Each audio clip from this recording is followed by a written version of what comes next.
했는데 사장님이 저까지 죽이려고 이러시는구만. 내 소화 안 된다는 마님 붙들고 손 따주고 남의 집서 매실에 얻어와서 먹이고 등 두들기고 그러지 않았어. 그냥 병원 가보시라고 휘하니 모른 척 할 것을. 의사 양반들도 속수무책이라고 그러지만서도 집보다야 안 낫겠나. 내가 자다가 벌떡벌떡 일어나요. 참 그 마님처럼 말없고 유순하니 일하기 편한 주인 없었는데 철철이 먹거리며 옷도 챙겨주고 괜시리 집에 음식 두면 썩어나니 들어온 것들도 여기 조금 남기고 들고 가라고 하셨던 분여요. 그 양반이. 다른 집들은 있어도 우리가 빼돌릴까봐 눈 요렇게 뜨고 의심하는데 나도 마나님 그렇게 가신 게 영 섭섭하고 못담시 그런 양반을 그렇게 데려가셨는가 원망스럽구만. 사장님까지 영영 따라가시려고 그래요. 나 그 꼴 보기 무서워서라도 이 집서 일 못하고서 자꾸 이러면 얼른 들어가 주무시오. 더는 술 못 내준 게 그리 알고. 아버지는 매일매일 생전 입에도 안 대던 술을 드시며 어머니를 그리워하셨는데 출근이고 뭐고 직원에게 맡겨두고 간간히 제 방에 오셔서 머리를 쓰다듬고 저를 꼭 껴안고는 소리 없이 흐느끼시고 힘들어하시는 모습에 아무 혈연관계 없는 이 집 생활이 부담스러워지기 시작했습니다. 이제 어머니라는 동아줄이 없어진 제게 비록 아버지라고 부르지만 분명 아버지 아닌 거 피차 아는 마당에 남들과는 다른 깊은 슬픔에 빠져 휘청거리는 아버지가 마치 왜 이 자식은 살고 그 사람이 갔는가 하고 하늘을 원망한다는 그런 못난 피해의식이 생겨버린 것이죠.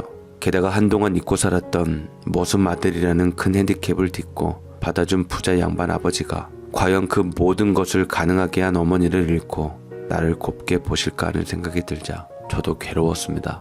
진정하셔요. 제가 잘 모실게요. 말씀드리면 오냐오냐 머리 쓰다듬으시고는 공부 열심히 하여 이제 우리 현성이 대학 공부 가르치려면 이 애비도 정신 차려야지 하시고 터덜터덜 나가시는 것이 다 빈말이라는 생각과 함께 듣는 저 역시도 부담스러워 머리 식히고 싶으니 군대부터 다녀오마 입대를 하고는 제대하면서 그냥 집에 들어가지 않고 연을 끊어버렸습니다. 80년대 군대 참 치가 떨리는데요. 고향 생각이 나느냐 한 고참이 긴긴 겨울밤 눈발 날리는 날 물어 네 라고 대답하면 순간 여기저기서 무섭게 주먹이 날아들며 이등병이 군기가 빠져 군대 와서 집 생각하고 있다며 고향 생각 나지 않게 해주겠다며 손과 발들이 날아들었는데 성격 좋기로 소문난 다른 선임병이 고향 생각이 나느냐 똑같이 물어서 아닙니다 하면 다시 주먹이 날아들었습니다. 이등병이 벌써부터 군기가 빠져 거짓말을 하면 이 나라 이강사는 누가 지키느냐 그런 훈계와 함께 1시간 정도 후두둑 맞고 세면장에 가서 얼굴을 씻고 침상에 누우면 어머니의 얼굴부터 3살적 헤어진 아버지 얼굴이 가물가물한데 꼭 새아버지와 소연이 누나까지 같이 딸려 눈앞에 어리니 미칠 노릇이었습니다. 제가 2번 저버리고 제대 후 연을 끊어버린 것은 소연이 누나 남편 그러니까 매형이 눈치를 줘서였는데 처음 인사 올릴 적부터 저를 유심히 지켜보는 게 탐탁치 않더니만 어느 날 저에게 그러더라고요. 어머니도 죽어 이 집에 없으면 알아서 기어 나가던지 가정부 아주머니 방으로 밀려나 허드렛 일 도울 것이지 여전히 뭉구적거리냐면서요. 남의 자식으로 이야기 들으니 출신도 천한 것하고 엮이려니 영 기분이 안 좋다며 저 생각하면 소연이마저 정이 떨어져서 생각이 달라진다며 눈치껏 굴라는 뭐 그런 말이었고 다른 것도 아닌 소연이 누나가 저 때문에 한창 깨 쏟아질 신혼에 속을 끓일까 걱정이 되었습니다. 어머니 그렇게 가시고 제가 고3 되었을 때 뱃속에 조카까지 품자 더더욱 기세가 대단해진 매형은 겉으로는 저를 반기는 척하고 친한 척했지만 악수할 적에는 제 손이 하얘질 만큼 힘을 주어 잡았었는데 저야말로 태생이 미천한지라 덩치는 산만하고 남는 것은 힘밖에 없던 차 그 손을 으드득 뼈가 갈리도록 힘주어 잡고는 눈으로 나간다 짜샤 그만 좀 볶아라 라고 말을 했고 결국 입대를 기점으로 연을 끊겠다는 마음을 정리하던 차였죠. 일반 가정집도 아니고 아버지 가시면 재산 싸움이 날 것은 뻔한데 거기 저까지 낄 필요도 없고 엄마까지 된 소연이 누나 저 때문에 괜시리 가정에 분란이 생길까봐 그렇게 본래의 자리로 온 것일 뿐 그렇게 힘이 들지는 않았습니다. 언젠가 아버지와 소연이 누나가 근처에 볼 일이 있어서 들렸다며 면회 오신 덕에 외출증을 끊어 간만에 몸보심을 하고 바리바리 부대원들과 고참들에게 줄 뇌물용 통닭과 따로 준비해 주신 봉투 덕에 조금 편안해진 것을 생각하면 또 마냥 쉬운 결정만은 아니었습니다. 떠나시며 아버지가 우리 대대장하고 아는 누구하고 안다고 하니 조치를 취하시겠다고 하시긴 했는데 그 때문인지 반짝이는 세단에서 내린 소연이 누나를 본 위병소 애들이 소문을 기똥차게 내놔서인지 유부녀인 줄도 모르고 애인 있으시냐 이름이 무엇냐 묻는 선임들이 이후로 처남대우를 하며 비위를 맞추며 편해진 것도 또 제가 덕을 본 것이죠. 제대 후 눈 딱 감고 콩고물만 주워 먹고 버티면 이렇게나 일신이 편안한 그 집과 정반대의 방향으로 차표를 끊을 때 제 고민과 갈등을 아시려나 쉽지는 않았습니다. 여러모로 돈보다도 내 어머니가 또 저만큼 정성 들이고 좋게 지내던 사람들을 내치는 것이요. 몸은 힘들고 마음은 가시방석으로 먹고 살려고 안 해본 것 없이 살았는데 세상에 모습의 아들인 제가 우리 새아버지와 살면서 피까지 바뀌었던 모양인지 사람들이 저를 보면서 예삿집 아이는 아닌 것 같다고 하는데 통 모를 일입니다. 저는 새아버지 만나기 전의 모습으로 시골 장날 수레에서 파는 옷이나 걸치고 전국을 떠돌며 공사판을 한 20년 정도 구르다 한 지방에서 저처럼 어머니 여의고 애들한테 돌팔매질 당하며 구걸하는 한 여자를 봤는데 정신줄 놓고 영 못쓰게 된 것 같아도 꼴에 또 돈 쥐어주며 손이라도 쥐어볼 양이면 또 눈에 불똥을 튀어가며 귀싸대기를 올려붙인다는 말에 관심이가 오며 가며 돕다가 그냥 어느 한적한 그곳과는 다른 지역에서 살림을 차리고 그때부터 목돈이 되는 배를 타기 시작했습니다. 혹시라도 아버지나 소연이 누나가 절 찾기라도 할까봐 통장마저도 제 명의인 것 단 하나 만든 것이 다로 이리저리 전국을 떠돌며 집 한 채 없는 휴대폰조차 대포폰 하나가 다였던 저런 사람은 집사람을 만나 명의를 모두 아내 것으로 돌리고 혼인신고조차 없이 살던 터였고 그렇게 바다에서 죽을 고생하며 번 돈을 차곡차곡 모아가며 집사람도 일회용 젓가락이나 숟가락 포장 씌우는 일을 하며 푼돈 모아가며 열심히 살던 몇 년 후였습니다.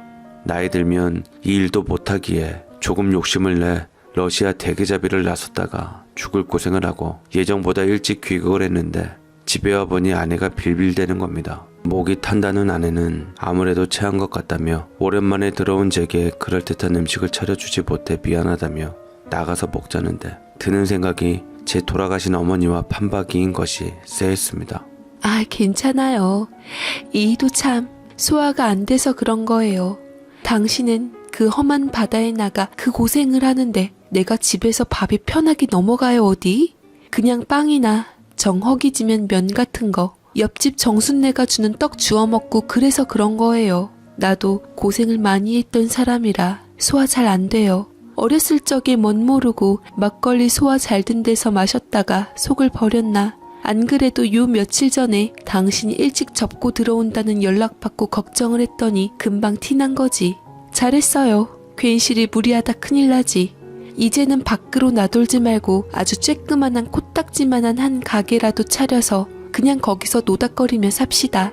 아, 1,000원 벌면 1,000원어치 밥 먹고 살면 되지. 우리가 뭐 자식이 있어, 손주가 있어. 내가 요 며칠 곰곰 생각해보니 작은 슈퍼라도 차리면 이도 저도 장사 안 된다 싶으면 문 걸어 잠그고 우리가 다 먹어치우면 되잖소. 내가 외로워서 그래요. 외로워서. 이것도 다 외로워서 소화도 안 되고 가슴에 뭐가 얹힌 것 마냥 며칠이 지나도 내려가질 않지. 당신 말 알겠으니까 병원 가서 소화제를 타건 손을 따건 하자고. 이 좋은 세상에 왜 집구석에서 이러고 있어. 요즘 소화제가 좀 잘 나와. 그거 먹고 안 내려가면 그게 아닌 게야. 차비에 내가 정순내한테 차 빌려가지고 올 테니까는 일단 병원 가서 약 타먹고 당신 말대로 슈퍼를 차리건 슈퍼를 떼매오든 하자고. 괜찮어. 내 밑에 대기하고 있으니까 얼른 나와. 데이트할 겸 바람 쐬고 좋잖아.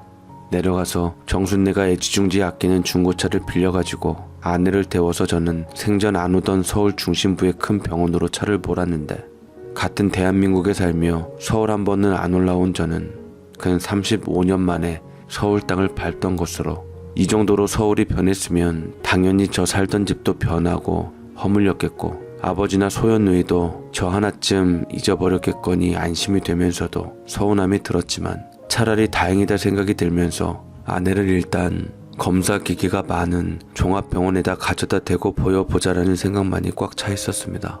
아무래도 먼 길이긴 했지만 중간에 아내가 토를 하면서 차멀미라고 둘러치는데 식은땀을 줄줄 흘리는 것이 내색은 안 했지만 저도 뭔가 사달이 났나 보다 싶은 생각이 들어 더욱 속도를 내었고 응급실에다 차를 대자 오보한다고 아내는 깔깔거렸지만 거기 간호사분들께 가슴이 답답하고 소화가 안 된다는데요. 올라오면 토했어요 하니 나름 진지하게 침대를 가져와 들이댔고 아내는 여전히 이 정도 아닌데 우리 이가 멀리 일 다녀와서 괜시리 나 생각하는 척 하려고 그러나 봐요 하는데 뭔가 표딱지 같은 것을 몸 여기저기다 붙이고 기계로 재보고 침대를 끌고 여기저기 검사를 해보더니 하마터면 꽉 막혀서 심장혈관이 괴사하기 직전이었다며 주사를 놓아주니 한 30분쯤 지나 그제야 소화가 된답니다.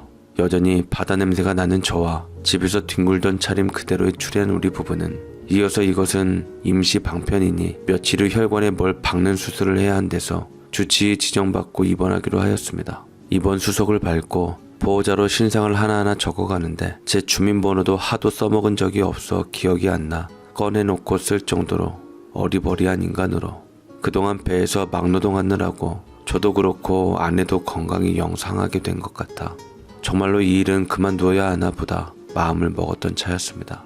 아침 저녁으로 주치의로 보이는 젊은 남자 의사가 쨍하고 인정머리 없어 보이는 차가운 표정으로 아내를 들여다보는데 마음에는 안 들지만 또 잘난 척하는 것만큼 실력은 있나 봅디다.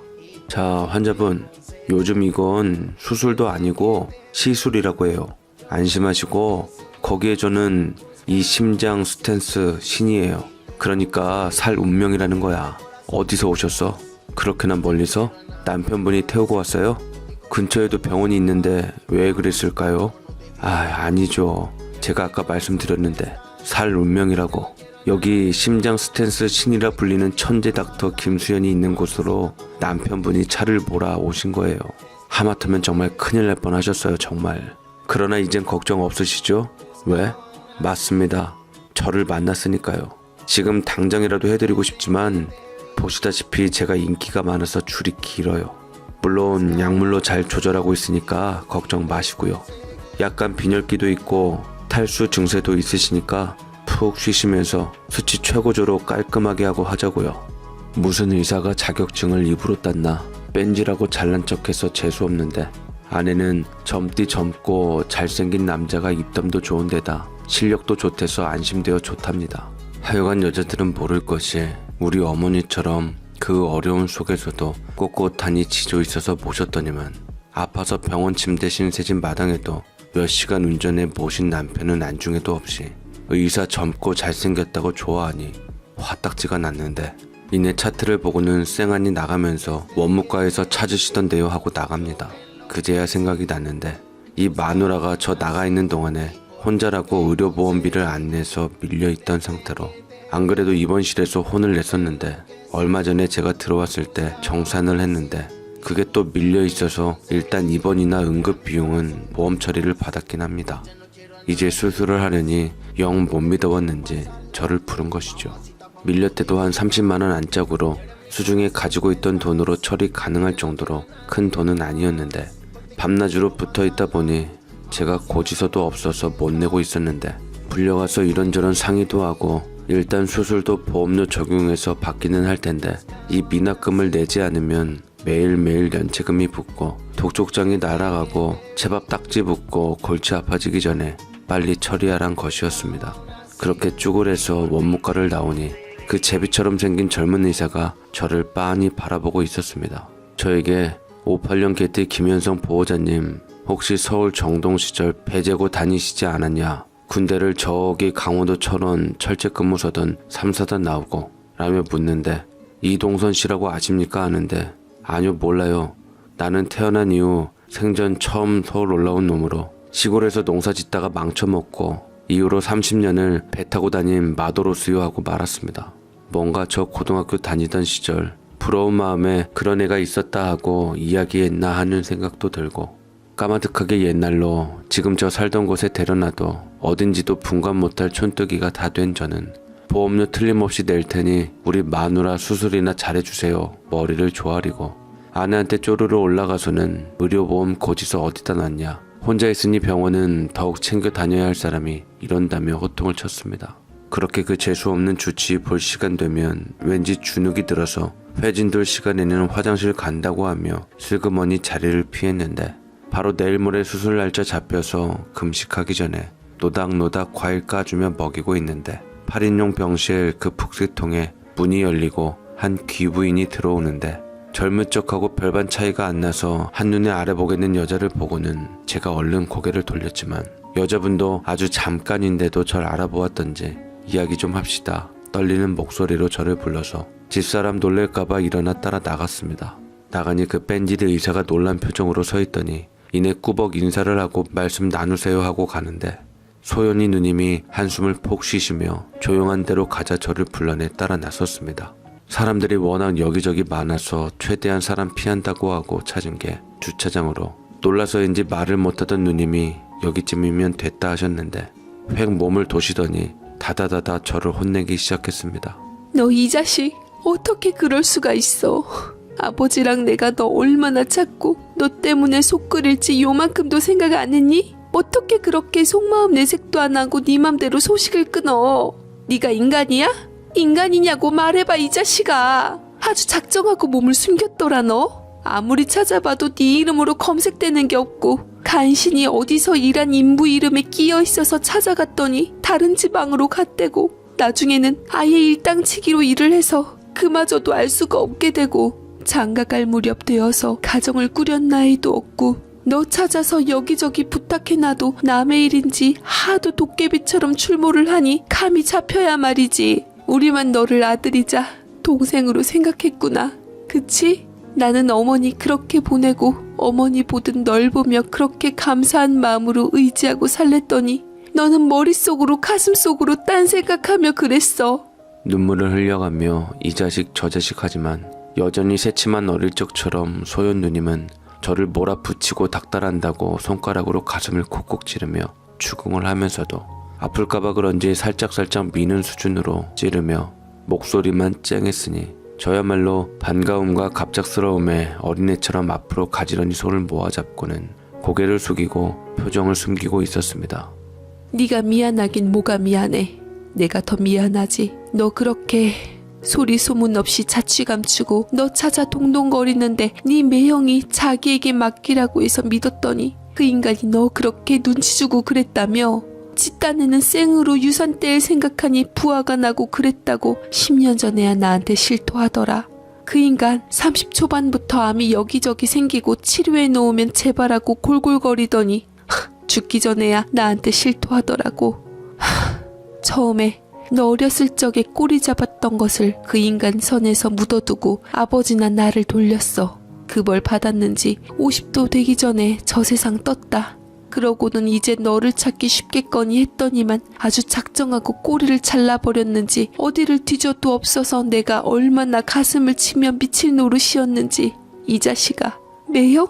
그까짓 것이 하는 말이 뭐라고 그렇게 휑하니 내빼. 내가 뭐 남자 따위한테 이리저리 휘둘릴 여자로 보였어? 꼴 같지 않으면 내가 먼저 내치지. 이 김소연을 아주 물러본 게야. 내가 동생인 너한테야 물렁하지. 나 누구한테 휘둘리는 사람 아니다. 사람을 뭘로 보고. 누가 너 보고 뭐라고 하면 나한테 일을 했잖아. 왜 네가 나가? 그 인간이 나가야지. 어디서 굴러 들어온 게 감히 널 붙들고 주둥이를 놀려? 그렇게 그 고생하며 살았지. 그나저나 네 집사람은 걱정 말고 저거 저래봬도 손기술도 좋고 수술 잘해서 인정받는 놈이니까 보는 순간 모르겠디? 남들 다 나 닮았다고 그러는데 저거 어릴 적부터 네 외삼촌 있다. 오팔개띠로 지질이 못 나빠진 녀석인데 어미 죽더라도 찾아야 한다. 이름 석자의 얼굴을 꼭 알아둬라 하고 너 군대 면회 갔었을 때 찍은 사진 수백 장 뽑아다가 보여주고 그랬다. 저 녀석 아마 지 아비 얼굴보다 얼굴도 못 본 지 외삼촌 얼굴은 빠삭할 게야. 너 귀 밑턱에 어릴 적 내 방에서 거미 잡아주다 경대 모서리에 찍혀서 조금 흉 생겼잖냐. 오팔개띠의 이름도 김현성에 턱 밑에 아주 희미하게 상처있는 환자 보호자가 하나 있는데 젊을 적하고는 많이 달라도 이미지가 비슷하니 한번 와서 확인이라도 해보래서 내가 행차했다.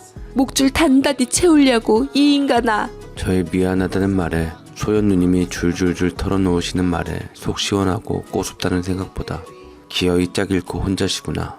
어머니나 우리 새아버지나 누님이나 왜 이렇게들 짝꿍들이 속을 썩이는지 하늘이 원망스러워졌습니다. 턱 밑 상처는 원래 잘 안 보일 정도로 희미한데 제가 뱃일을 하면서부터 살이 검게 타며 오히려 하얗게 도드라진 거였는데 누님은 어릴 적 그 기억까지 생생하게 아들내미에게 말해준 모양이었습니다. 그나저나 저야말로 사람이 무디고 맹해서 조카인 줄도 모르고 욕을 하고 질투를 했던 것이 부끄러워지면서 내가 어린 마음에 혼자 욱하고 가출해 안 그래도 힘든 아버지께도 불효를 끼쳤구나 죄송스러워지면서 몸둘 바를 몰라 눈물만 뚝뚝 흘렸습니다. 누님 말씀대로 어머니 대신 절 본다 그 생각이면 저 역시 어머니가 사랑하신 아버지나 누님을 굳이 척질 이유도 필요도 없었던 것이었죠. 산다고 저 혼자만의 연민에 빠져 쇠심줄처럼 마음을 굳히고 살았건만 오랜만에 눈물샘이 터지니 주체할 수 없이 쏟아지는데 안도감에 반가움에 그리고 회한에 아버지 임종마저 못 지킨 것이 생각나니 결국 저는 낳아준 아버지의 어머니 그리고 그렇게 호강시켜주며 키워주신 새 아버지 임종도 못 본 재수없는 불효자란 생각이 들어 주저앉아서 엉엉 울다가 네 집사람 수술하고 퇴원하면 같이 아버지 찾아뵙자는 소리에 눈물을 뚝 그쳤습니다. 아버지 살아계시자는 물음에 누님은 어머, 얘는 100세 시대에 87이면 아직 시간 많이 남았잖니. 그래서 너 끝까지 찾아다닌 거지. 그 양반 술도 안 마셔서 아주 정정하니 네 집사람보다 건강할걸? 너도 언제 날 잡아 싹 검사 들어가자. 늦지 않았어. 너는 아버지 다음 나 가는 거 다 보고 가야 해. 속 썩인 벌이야. 유언으로 저주하고 가야지. 그나저나 나 바쁘다 현성아. 넌 얼른 가서 옳게 들여다봐. 나도 신우 노릇할 거 찾아봐야지. 일단 수술 끝내고 다음에 이야기하자고. 그러고 1시간도 채 안 되어 저와 아내는 그 병원 특실로 올라가며 근 35년 만에 돈의 위력을 다시 맛봤습니다. 하지만 이제는 어린 시절처럼 불편하지 않은 게 남들 유산 운운하며 눈총 주건 말건 다른 마음 하나 없이 여전히 내 사람으로 저를 찾고 기다린 분들임을 알아서였죠. 아버지는 예전보다 많이 늙으셨지만 여전히 절 아기인 양 눈을 들여다보고 제 얼굴의 주름과 거친 손을 매만지실 뿐 다른 말씀 없이 저를 안아주셨던 것이 다로 저는 집사람 옆에 태우고 누님과 아버지 모시고 휘휘 산 찾아 물 찾아 그동안 여기저기 구르며 보아둔 경치 좋은 곳 찾아 그렇게 다니고 있습니다. 구질구질하게 벌어서 그렇지 그렇다고 제가 아예 산 거지도 아니었던지라 아버지와 누님은 저를 무척 대견하게 보시며 잘 살았다 어깨를 토닥이시며 괜시리 집 뛰쳐나가지만 않았어도 한자리 톡톡히 할 녀석이라고 조카 녀석에게 위신 세워주시고 계시는데 의사 조카는 딱 누님 성정이라 옹심이 없어 친해지니 편하고 뒤끝없어 좋습니다.